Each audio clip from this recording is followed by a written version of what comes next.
Hello everyone, I'm Steve Savant, syndicated financial columnist and money color commentator. On today's show, your financial advisor must be an educator, part 5 of our series on basic financial solutions with financial advisor and president of the Society for Financial Awareness, Jim Chilton. Jim, I have guys that run over clients all day long. They get in front of them, they use acronyms, they use language, they don't know nothing. Product. And they don't, even if they're planners, even if they're not talking about products, the people are going, the guy's talking over my head. Why will he not take the time and be an educator? Walk me through it. I didn't get taught this by my parents. The public educational system didn't teach me. Why will not my advisor be an educator? I think from now on going forward, if you hear my show, always ask this guy, are you an educator? Will you walk me through the basics in a language and semantics that I understand? To me, I know this is where you live, especially in the society. You guys live in this area. Right. We have to become educators. Well, first of all, you're getting back to the intentionality of the person. Okay. We've done all these segments, and I don't think there's been one segment that we haven't talked about the behavior of the individual. My behavior is so passionate about getting people to learn. See, I only have one rule with my clients. Steve, before I ever take $1 of your money, I want to make sure that you are comfortable. In order for you to be comfortable, you have to know what we're doing. So you ask me why people are sell, and not educate.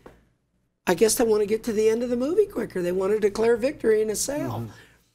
As a financial advisor in my practice, I'm not in a hurry, because if you become my client, I'm with you till you're dead, or I'm dead. And so I'm going to stay with the fundamentals of what we're going to do, as we talked about in the previous segment: protection, retirement, investments, taxes, estate planning. Are you managing your cash, or is it managing you?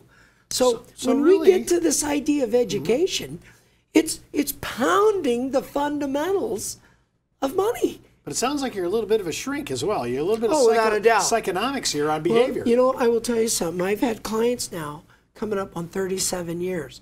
I mean, and I don't know if this is appropriate or not, but I want to make the point. I know everything about them but their sex lives. These people bear their soul to me. And when I figure out whether they're an analytical, an amiable, an expressive, or a driver, and they understand the failing rate of ready, fire, aim with their money, and slow it down to ready, aim, let's talk about it, let's learn about it. To be an educator in this fast food world of snippets is something that I believe people are longing for. It's like customer service. When you sit there and educate someone and get them to understand their problem, they're coming to you for the solution instead of just talking about the solution. You know, I know guys that make a lot of money and they have alphabet soup after their name. They've got more degrees than a thermometer, but they don't know how to deal with people. And dealing with people, the art of listening. God gave us 2 ears and 1 mouth. We should be listening twice as much than speaking. And if we do that, you know, I have found in my 37 years of working that people don't care about how much I know until they know how much I care about them. Empathetic, validation, showing them the truth, being direct. You know, we open up a lot of wounds and put a lot of salve on people, and we have to tell them where they're headed. So there's some bit of pastoral characteristics here. I mean, there's so besides an educator, which I think really is lacking in the advisory and insurance agents, I really want to become a behavioralist, where I'm helping break old habits and addictions that are really confining them and really hurting them. Oh yeah, that's a big issue. Now I like how you talk. You always talk about a couple things here. I got to break money cycles that are bad. I got bad money cycles going on. And habits. We should have you come back and do a whole workshop. Oh, yeah. Here's the list, the killer list. Top 5, 10, how many of you think are there? Bad habits. And a lot of us are on the same treadmill. We've been on the same thing for the long. We don't know how to get off, when to get off. We don't even know. Spend first, figure out how to pay for it later. breaking the cycle. Yeah. I mean, so you are really, honestly, you're one of the few advisors that come on the show. You are the great interrupter. I mean, you are shutting people. You're coming in and interrupting their behavior, their trip. And there's so many people right now. If I understand your practice, people are codependent on these cycles that they've been in so long, they don't know how to break out. Well, what did we said earlier? 2 points. One, I created SOFA, the Society for Financial Awareness. I'm saying, literally sarcastically, pick up the Clue phone. It's ringing in your own home or in your own business. You know, doctors, God bless them, we need them. But boy, do they make a lot of mistakes because their ego thinks because they've been at school for so long, they know everything.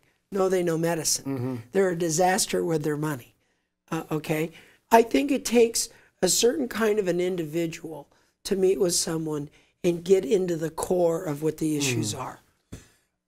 I've heard a lot of guys, whether it's Dave Ramsey, I appreciate his debt. So he really targeted his debt. So I'm going to give him that. Okay, he's debt. You do also. You know, your debt. Getting out of debt is not a quick fix, but you could get a lot of people out. I've heard you talk about this before. Yeah. If you're willing to go a whole different way in behavior, we could do some management issues here that could get you out of debt I mean, I've seen a couple of people get in. They just had one on USA Today, 200 grand out in 2 years. But they had to change their lifestyle. They had to modify their behavior big time. That's exactly right. So talk about that. I mean, you just did. Oh, well, I mean, but you do it in I don't know too many, I'm sorry, but I don't know too many advisors that say, I know I'm not getting paid to help you get out of debt. There's no money in it for the advisor there. There's no product sale. But you spend so much time because you want to free up money for cash flow. I mean, you're trying to get people out of debt. What's the acronym? DEBT. Destroys equity built over time. You know, I have this equity and then I blow it all on debt. So talk to me a little bit about this. You even say you call it a war. It is. Jim, I mean, you're saying this Go is to a war. Go to war. Yeah. You know, no holds barred. Okay?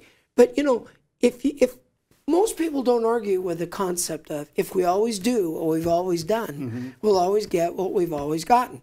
I had a guy one time, I literally thought he was going to punch me in the mouth because I said to him, I said, well, let's see, you've worked almost 30 years, okay, and the amount of money that you have saved up in your savings might equal 1 year of your expenses.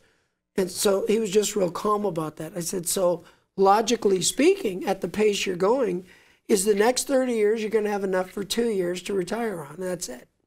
I mean, this guy was furious. I said, why are you mad at me? I'm just telling you what the movie's going to look like. It's all on your behavior. And the guy just completely capitulated. All right, you're right. That's why I'm here. You know, I have a company called Financial Solutions. And I said, if you're not interested to get to the finish line, you got the wrong guy. A, I'm not your priest, and B, I'm not a magician. It's hard work. And I think the thing that works with me over most advisors is I hold them accountable on a monthly basis. The worse the person's in, the more I'm in their grill.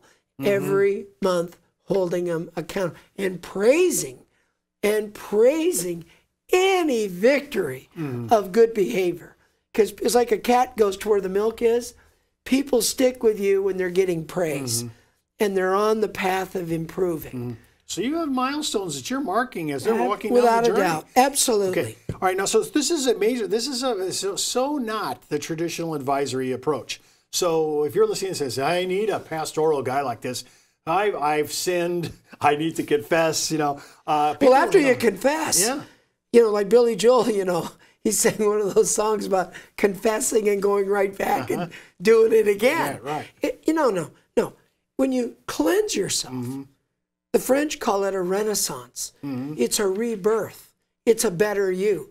The greatest thing about failure is the experience you learn, because knowledge is one thing. You've got to have the experience from the failure. And when you have the experience combined with the knowledge, now you're talking about wisdom. And then wisdom of making the right choices. We are who we choose to be. I hold you accountable to stay on the choices. That's the difference. I love the vision. I want to imagine myself in good shape when I'm in my retirement. I have to change my behavior to get there. I want to thank you so much for being on our show, Jim, and for sharing this series on basic financial solutions. And keep in mind, before moving forward on any of our ideas on our show, Always check with your tax consultant, legal counsel, or financial advisor. If you don't have one, call Jim. You've been listening to Steve Savant's Money. The name of the